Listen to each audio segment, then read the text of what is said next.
Regresamos a Sin Filtro, la etiqueta SF, ahora la UNE. Estamos hablando de los casos que presentó el Ministerio Público y CICIG esta tarde, en donde involucra a dos partidos políticos, la Unidad Nacional de la Esperanza y Libertad Democrática Renovada, líder.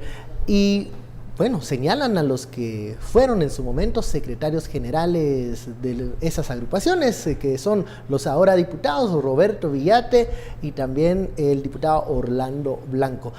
En el bloque anterior nos quedamos con la estrategia, la forma en donde cómo se presenta el caso, el momento en el que se presenta. ¿Es válido la forma como lo hizo CICIG y MP, Rodolfo?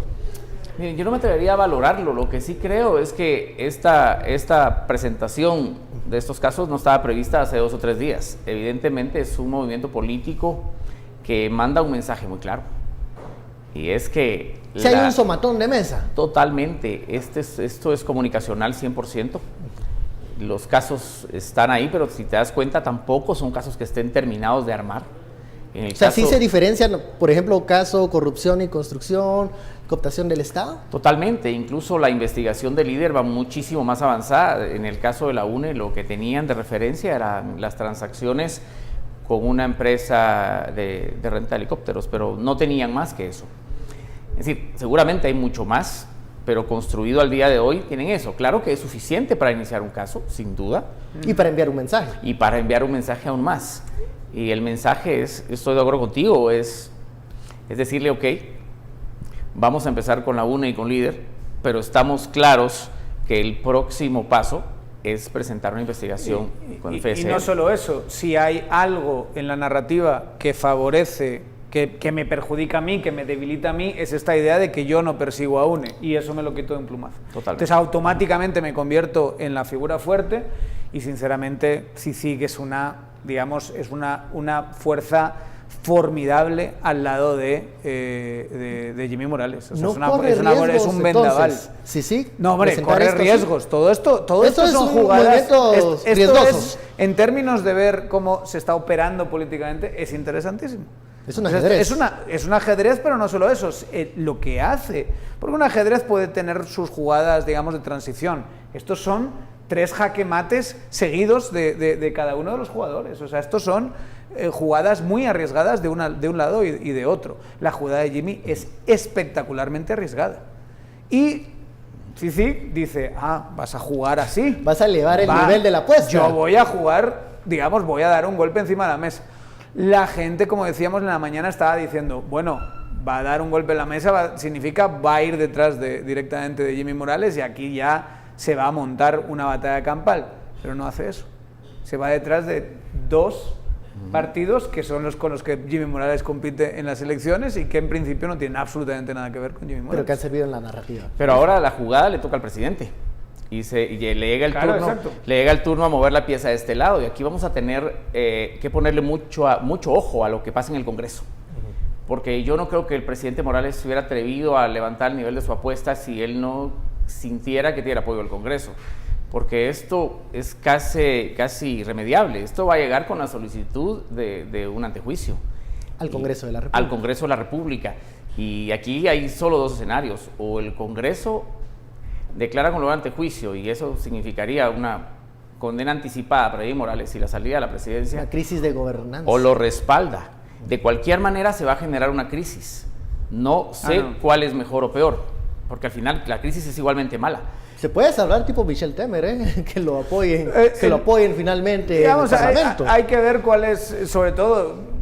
Ahorita nos estamos adelantando mucho. Sí, total, porque digamos, pero en ese escenario, Jimmy Morales lanzó un puñetazo al hígado, le han devuelto 2 jabs así descomunales, y ahora él tiene que ver, porque la oportunidad es mañana, qué es lo que va a hacer.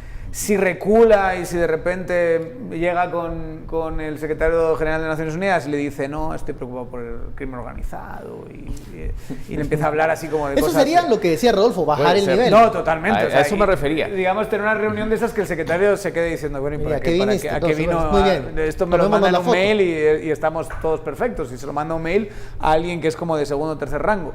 Igual puede hacer eso, o sea, está todavía en la posibilidad de hacerlo, porque si algo tenía la intención la rueda de prensa infame de Heinz Heimann, es dejar abierta la posibilidad de recular. Eso es fundamentalmente el ridículo tenía que ver con eso, no con nada más.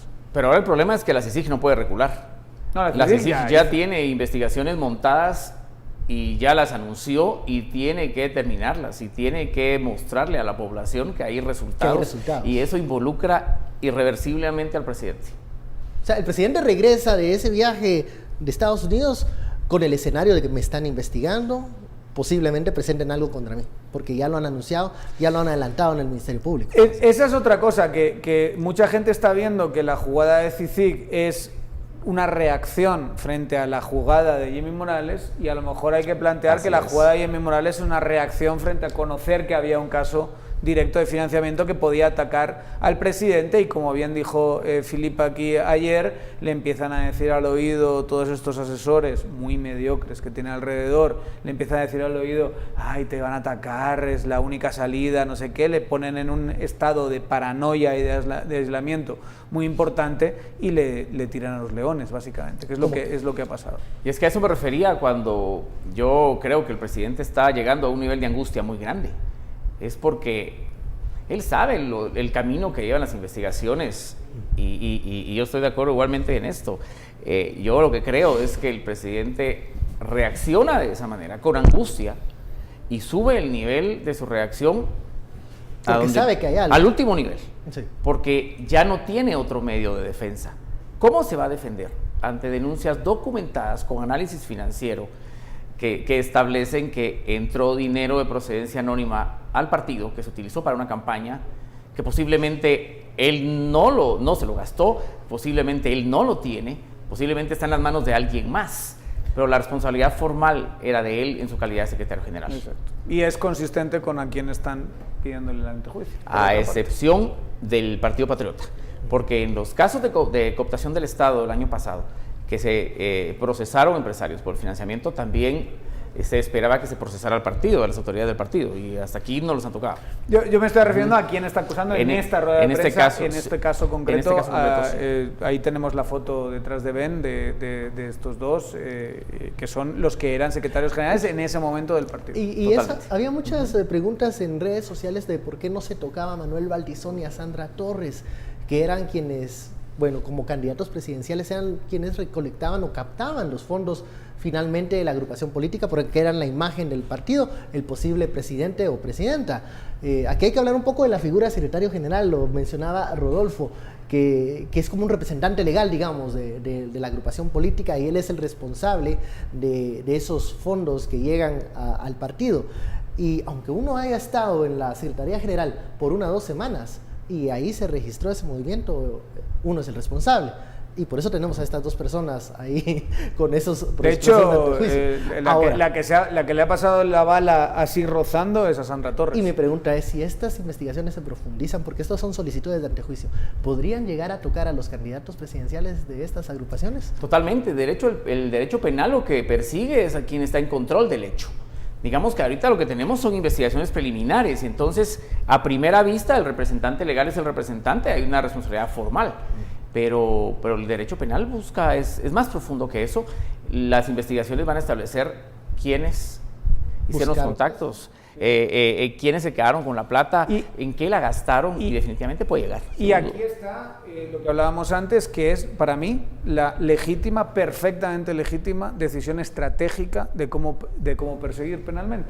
Porque yo hubiese dicho, si todo esto no hubiese pasado, que CICIG seguramente hubiese pensado, tenemos esto, pero vamos a ir, digamos, ampliando la investigación y vamos a ir profundizando para poder sacar el caso eventualmente con mucho más sólido, ya fijándonos en quién manejaba los hechos y todo eso.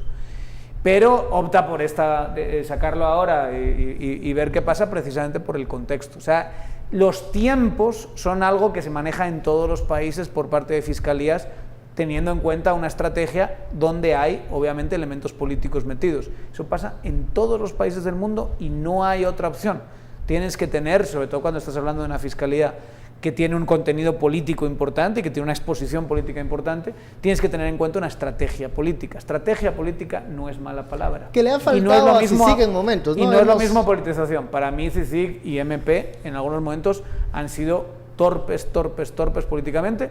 Para empezar, cómo manejaron la estrategia, desde mi perspectiva, que no soy jurista y soy bastante ignorante en esos temas, pero cómo manejaron políticamente la estrategia de persecución del hijo de Jimmy Morales, para mí fue de una gran torpeza.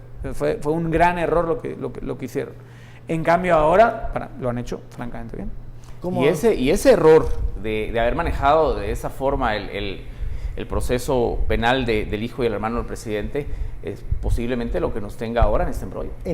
Porque el presidente está reaccionando de esa forma y no hay de otra cómo verlo, porque él tiene un problema personal con la CICIG y el Ministerio Público. Sí.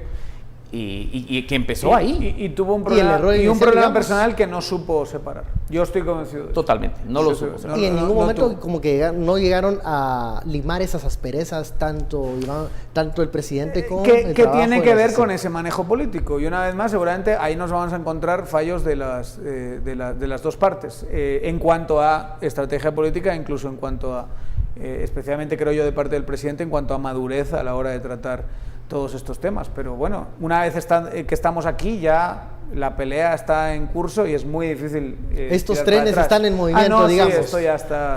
Para chocar en algún momento. Y se va a chocar. No, yo lo que veo es que hay una mesa y un mazo, y el mazo va a chocar contra la mesa. No hay dos trenes chocando, sino que hay un objeto estático y hay un objeto con fuerza. Y eso es lo que vamos a acabar viendo. Esa es mi lectura después de lo que pasó hoy, fundamentalmente. Bueno, vamos a un corte, la etiqueta SF, ahora la UNE. Regresamos con este tema.